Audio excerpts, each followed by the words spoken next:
Hello everyone, welcome back to Football Manager 2017 with our European Journeyman series at Valencia. We are in pre-season now after finishing our first season in La Liga and managing to sneak into fourth place in the Champions League positions, which gives us European football next season after a very fast season last season with so few games.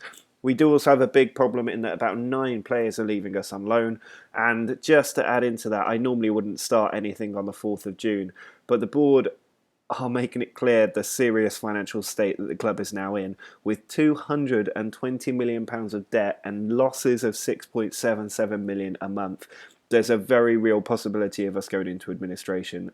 So I am keen to get shifting on our transfer business this summer in case we're put under embargo and cannot do anything. Now, we are lucky in that we have a lot of very good youth prospects, but that would set us back a season. If we were put under embargo, possibly even given a points deduction, we really would be in trouble. So I'm hoping it won't come to that. Hopefully, getting a bit of TV money for the new season will help the financial situation. But £220 million is a lot of debt for a club of this size, so this problem won't go away anytime soon. So it's going to be tough, but I'm going to try and do some transfer business now. Hopefully I'll get it all done in time, and maybe we can sign some of the excellent loan players we have from last season. But it's worth remembering we have absolutely no cash available whatsoever, and just £7 million in the transfer budget is not going to do us a lot of good. Well, we are now at the beginning of pre-season. You can see the friendlies lined up against Aston Villa, Celtic, Fiorentina and Botafogo.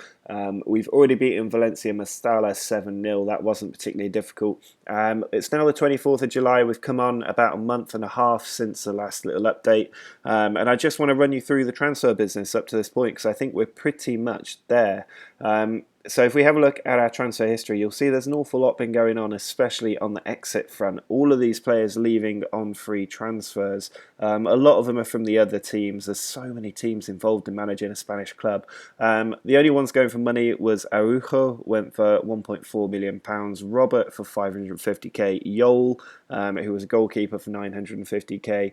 A couple of players out on loan. Negredo has gone out on loan as well, and Cito's gone to Real Valladolid. So they're all gone. In terms of players coming in, they've all come on free transfers. Berahino you already knew about. I bought in Emiliano Martinez as a backup goalkeeper, which is why Yol was sold. I think Martinez is a better backup goalkeeper. Berahino should be able to set the league alight this season. He's valued at £23 million. We've done an excellent job in attracting him to the club, and only on 62 grand a week, which is brilliant. But I think that because he can play in so many different roles, he is going to be a huge, huge factor next season, and he should do a good job replacing Munir. Victor Alvarez has come in. He's a left back. He's got decent potential from what I can tell at 24 years old, but we've already got Gaia there, so he's just there to make up the numbers. Axel Witsel is a massive one for us, valued at £21.5 million. He was recommended in the comments, so I went out and looked for him, and we've brought him in. He's on 92 grand a week, which is a lot of money for a club in the financial situation we are, but he will be brilliant in midfield.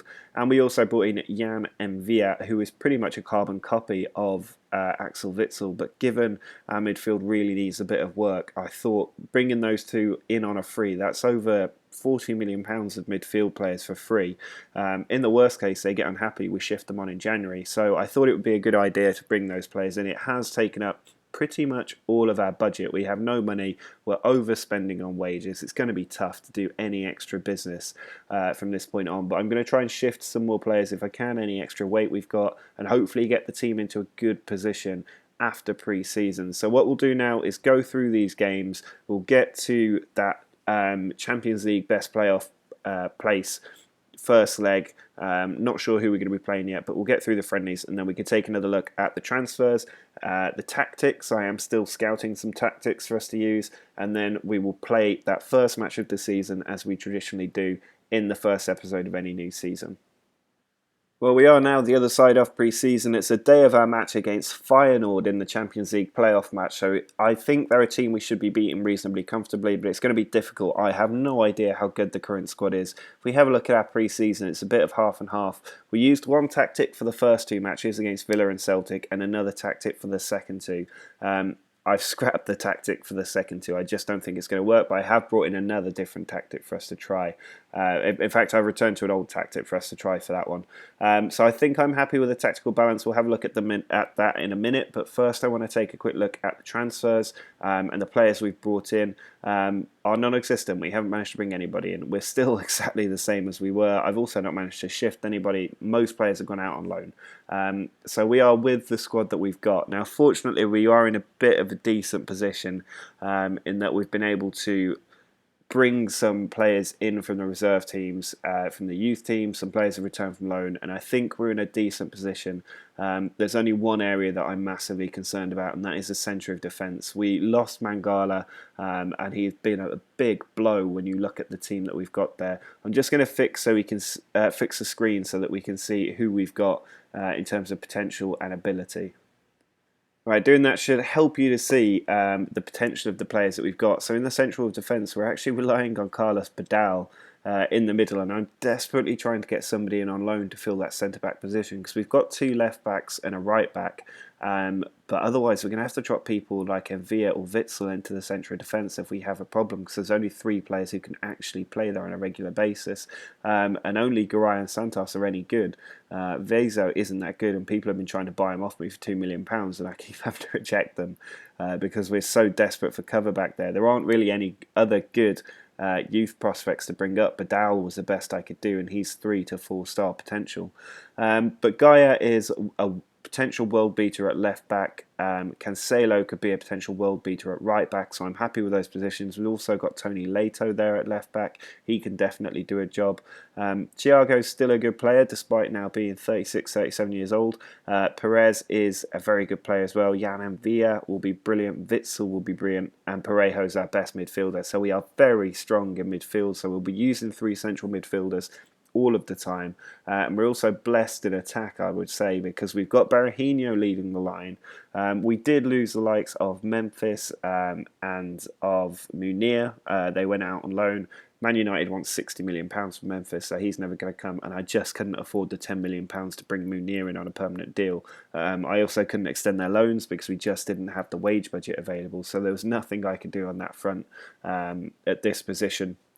But up front we do have Berahino, and I think he will be absolutely brilliant this season. Of course, we've also got Gregoric, who we brought in the transfer window in January, and we've also got Santamina, who can play up front if we need him to, although he's more of a left winger.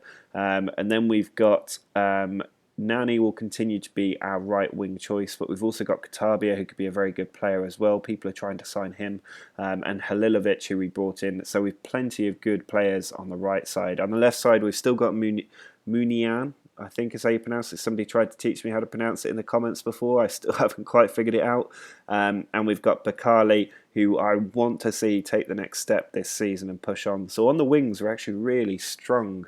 And in the centre of midfield, if we could fix this defence, I think we'd be set. We'd be doing brilliantly, but we're just not there yet. We're also doing okay in goal. We've got Martinez as a good backup for Diego Alvarez, but we just don't have any budget left. I've tried to shift players, get rid of them, and I've got it to just 11 grand difference that we're overspending, but it means that I can't bring anybody in on loan because nobody's going for free. Everybody wants a wage contribution, and I just can't do it. So there is a chance this is a team that we're going to be stuck with for the rest of this season, certainly until I can shift one more player on for a good fee. But the club, due to its financial situation, have restricted me to just 10% of transfer revenue. So selling a player for £30 million would only net me £3 million. So it's just not worth letting anybody go at the moment. We're just going to have to rely on the academy to get us through this situation. Hope that the club's finances improve with Champions League money on the cards. So that will be our first game against Feyernord. Hopefully we can qualify for the Champions League. If we have a quick look at the tactics that we're going to be using, they're not unfamiliar ones. I did try a different tactic. I can't remember which one it was, but it was absolutely awful, so I threw it out the window immediately. We're going to continue with the Gegen press, but our main tactic is a revamped version of the Skulls Can't Tackle tactic that worked for us with Newcastle for so long. I think this balance will do very well, and until somebody can link me to a better tactic, we're kind of stuck with what we know at the moment because there's too much on the line in this series for me. So this tactic was done by the Reckonist. He's got a YouTube channel. You can just search him for him and you'll see him. He does excellent tactics, and I've used him for years, well before I had a YouTube channel in my game, so you should definitely go and check him out and see his tactics. But it's like the one we had as a Newcastle home formation, but because of the players we have available, I'm able to stick to the more true form, and I'm hoping that will carry us through. There's a chance I'll shift Berahino to a complete forward because they tend to do better in my experience as complete forwards. They're a bit anonymous otherwise. But Gaia and Cancelo will be brilliant in the complete wing-back positions, and hopefully that will give us bags of assists going forward. And with Munian and Nani playing as inside forwards, we could do very well there, and our midfielders are perfect too. But the gegenpress style is just as good for us, so I think these two tactics are going to do very, very well for the team. And it is the Skulls Can't Tackle tactic that won those first two pre-season friendlies, so I'm going to use it again today for the match against Feyernord away from home. If it doesn't work out, we'll shift the gegenpress in the second half and try and overload the defence. The team for this match is pretty much as you can see it. We're going to use Berahino up top for his debut with Munian and Nani on the wings and those inside forward roles. Parejo is joined by Perez with Axel Witsel making his debut just behind them. Gaia at left back, Santos in the middle, Garay next to him, Cancelo at right back, and it's actually Martinez going in goal because Diego Alvarez is injured, so it's a good thing we brought him in. He could be out for 3 to 6 weeks, which is quite a big blow right at the start of the season. Vejnovic takes the corner. It's cleared out by Garay. Parejo should get there first, but he's let Vilhena take the ball, which is dangerous. It is cleared out by Santos. Now Nani can launch counter-attack. Berahino throwing Munian. He's having a good run. Still going. Goes for goal. He's put it wide. Vezo sends the cross in. It's cleared away. Parejo on the edge of the area. Lays it up for Gaia, who pulls it across. And Saido Berahino has scored on his debut. It's a 68th minute that he's got the goal. We have switched to the gegenpressing style. We just moved on to an attacking approach, and it seems to have done the job for us. A very good goal from Berahino on his debut. Perez loses the ball to Dirk Kuyt. Now Fernandez. We need to be careful. We want to hang on for the win, but they've got him behind us, and it's just wide of the post. Berahino having him run at the defence. He's doing it on his own. That shot is never going to go in. There is the full-time whistle in a game we have absolutely dominated. We really should have won that by more goals, but away from home in a Champions League playoff game, I am always going to take an away victory. Absolutely no complaints. And Berahino getting the goal on his debut is great to see. We have lost Gaia though for 3 weeks. That's a huge loss to the team. Fortunately, we do have another good left back, as I was talking about before. The bigger concern is if we lose a centre back, but I'm quite happy with that for a start to the season. I think we can kick on. We should get through into the Champions League group stage against a team like Feyenoord at home, especially with that 1-0 advantage and the away goal advantage for the second leg. We're going to kick off La Liga against Real Betis, then Elche, Tenerife, Osasuna, and a big match with Barcelona. It will be a good episode to test what sort of level we're at. I think the team is a little bit weaker than last season, but let me know in the comments if you think the team is weaker or stronger than last season. It's very, very different from last season in any case. But that is going to be it for this episode. The next one will be out tomorrow, so make sure you subscribe so you get that notification of the video coming out. Drop a like on this one if you've enjoyed our transfer business. Let me know if there's anything else you think I can do to fix our central defensive situation. But until next time, see ya!